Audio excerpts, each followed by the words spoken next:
What is the link between the 18 Bronzemen of the Shaolin Temple and culinary expertise? And why is this dish the most moving in the entire universe? A dish that is so well known and beloved in Hong Kong that carries the name rice of sorrows. A man visits a street food stall for a bowl of dirty noodles. He proceeds to criticize every aspect of the components. The noodles are not rinsed, so they taste soapy. The curry fish balls don't taste of fish nor curry. The radish is too fibrous. The pork skin is too soggy. The black pudding is too mushy. The worst is the pig's intestines, they aren't properly cleaned, so there's still a piece of feces inside. The man confronts the disfigured stall owner and asks for money for a doctor's visit after the bowl of noodles making him ill. The stall owner refuses. The man demands respect as he reveals himself to be the god of cookery. The god of cookery, the stall owner asks as she does a double take. Stephen Chow is revered as the god of cookery. He's the owner of a restaurant empire, and he makes a killing in earnings merching various food products using his celebrity. He also judges cooking competitions, where he verbally abuses the contestants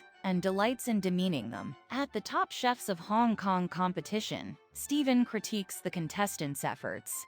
The first dish is Emperor's fried rice. The rice is cooked inside prawns to absorb the prawn juices. Pressed abalone essence and premium bird's nests are added to the rice. It's a super luxe dish, but Stephen told the chef that he's made a schoolboy error. Fried rice should be made with leftover rice, and now the fried rice is too soft. Stephen gives him 0 marks. Next up is a composite fish reconstructed with various parts of 5 fishes. One side is steamed while the other deep-fried. There are 10 different tastes in just one fish, but Stephen is offended by its appearance. "It makes me sick just looking at it," Stephen says. "Looks like a victim of radiation." Stephen gives him a big 0. The third dish is a statue of Buddha carved out of a piece of tofu. The chef's knife work is magnificent. Too bad that the chef has taken a whole day to carve it. The tofu has turned bad and now smells rancid. That's another 0 from Stephen. The last contender is roast goose, but the real treasure is the roast yellow-breasted buntings stuffed inside the goose. The buntings have absorbed the goose juices and are kept warm. The chef has made a precise calculation, but Stephen is not impressed. He gives another 0. "You're too ugly," he says. "I've lost my appetite." Stephen is mean and has made enemies left, right, and center with his arrogance and bullying. When a new chef introduces himself as Bultong, a graduate of the Chinese Culinary Institute, and tells him how much he admires Stephen, Stephen asks him to take a shit at the lift lobby to show his devotion. Bultong does it right away, but Stephen stops him. Now many vow revenge and are determined to hasten his downfall. Stephen effed around and gets found out. His former deputy teams up with newcomer Bultong to usurp his empire. Bultong exposes Stephen as a fraud without any culinary skills and takes over his entire business empire. Ousted, humiliated, and penniless, Stephen is reduced to roughing it on the street. One day, he meets disfigured street food stall owner Turkey. He begs Turkey for money and reveals to her that he used to be the god of cookery. Turkey does a double take, as if the title god of cookery means something to her. Stephen gets beaten by other street vendors. Turkey takes pity on him and gives him a bowl of barbecued pork rice. Turkey has been in a turf war with fellow street food stall owner Goosehead. Both have their signature dishes, beef balls and pissing shrimps. In a light bulb moment, Stephen suggests to them to combine their dishes. Pissing beef balls taste sublime. They're bouncy, juicy, and sweet. Why do they bounce so high? Because they're empty in the middle. The same principle as a pair of Nike Air. The pissing beef balls have a crunchy texture because Turkey minced the beef by chopping them double-handed 26,800 times. When Goosehead bites into it, the juices burst out like a wave. That's the pissing part. Tasting the pissing beef balls transports Goosehead to a place of youthful innocence. The beefy flavor and sweetness of the shrimp combined is more poetic than my puppy love, he says.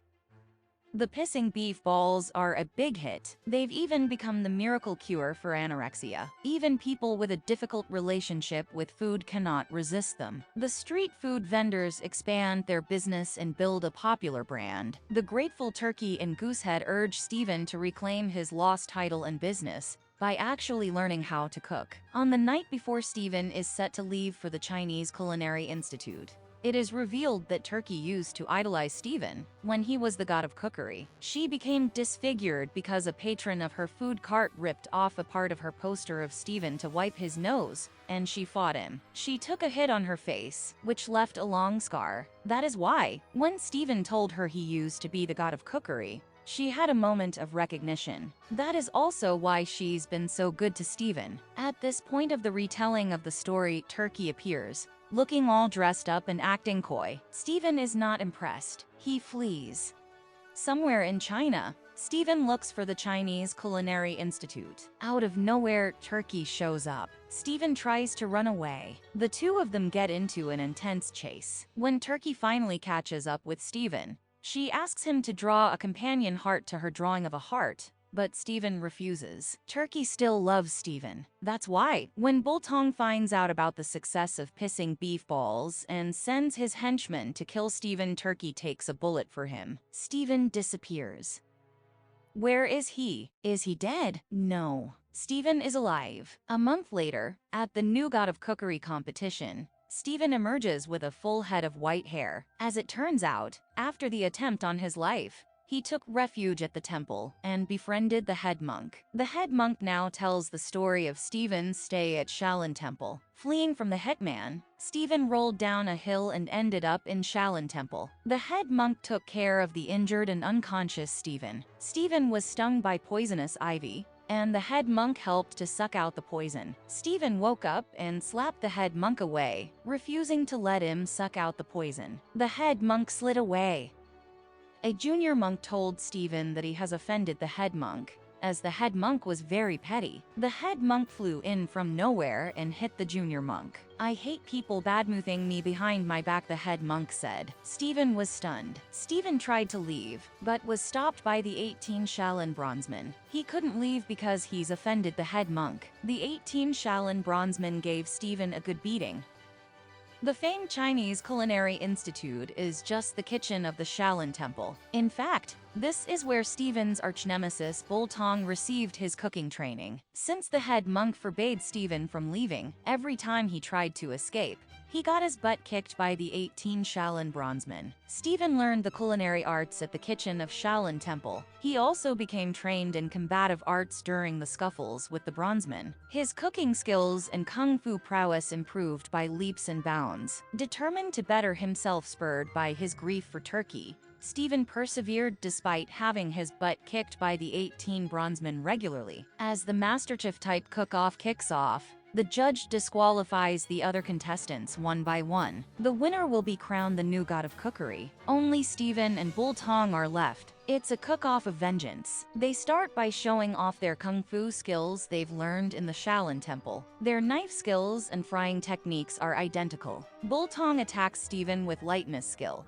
a technique that trains a person as heavy as a seal to fly across vast spaces while yelling at the top of their lungs. Steven hits back with a folding chair. The beauty of folding chair as a weapon is that it can be hidden in plain sight in ordinary domestic environments, its deadliness concealed if you just sit on it. No wonder it holds the top spot among the 7 lethal weapons. But time is running out, so they'd better hurry. The two adversaries are making the same dish, a luxurious gourmet delicacy called Buddha jumps over the wall. Bultong's past transgressions against Steven makes the rivalry particularly fierce. Bultong disrupts Steven's cooking with the help of Steven's former deputy. Steven's dish explodes. With the clock ticking and few ingredients left to work with, Steven gets inspiration from his heart and makes rice of sorrows, the same dish that Turkey made him when they first met. Rice of sorrows is simply divine. The roast pork is the best roast pork the judge has ever tasted. The judge is literally moved to tears tasting it. But would she give the title of God of Cookery to Stephen? She's been blackmailed by Bultong and his accomplices for cheating at a mahjong game and her husband's indiscretion. Even her beloved son is lured into joining a gang. So she crowns Bultong as the God of Cookery. But Stephen disputes it. Anyone can be the God of Cookery, he says, as long as you cook from the heart. As Bultong reaches for the trophy, the heavens intervene.